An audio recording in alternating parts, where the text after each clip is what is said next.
Invité de Michel Drucker dans Vivement Dimanche, Benjamin Castaldi est revenu sur le jour où il a découvert que sa grand-mère Simone Signoret était comédienne.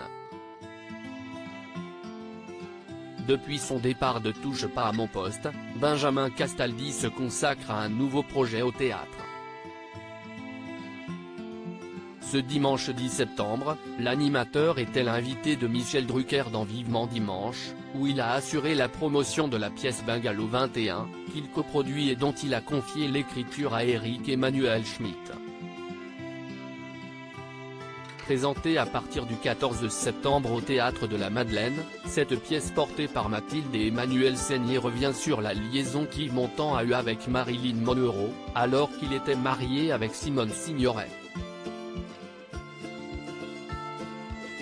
Pour lui c'était une amourette. Pour elle, ce n'était pas du tout une amourette. Marilyn était raide dingue de lui, a révélé le petit-fils adoptif du regretté acteur au sujet de cet adultère. Benjamin Castaldi en panique devant un film de sa grand-mère Simone Signoret installé sur le fameux canapé rouge de Vivement Dimanche.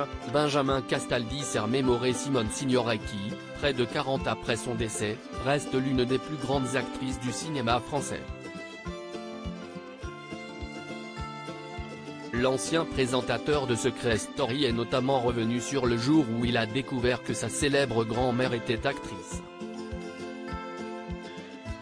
Alors âgé de 5 ans, le jeune Benjamin a vu sa mamie se faire tirer dessus dans le film L'Armée des Ombres. C'est comme ça que j'ai découvert que ma grand-mère était comédienne, parce que je l'ai vue à la télévision et il y a cette scène où elle baisse la vitre et se fait descendre par Ventura. Moi, j'étais en panique, j'avais 5 ans et je me suis dit, on a tué ma grand-mère. Donc il a fallu appeler ma grand-mère pour qu'elle m'explique qu'elle était comédienne et que tout ça était du cinéma. Mais j'ai eu peur, a-t-il raconté.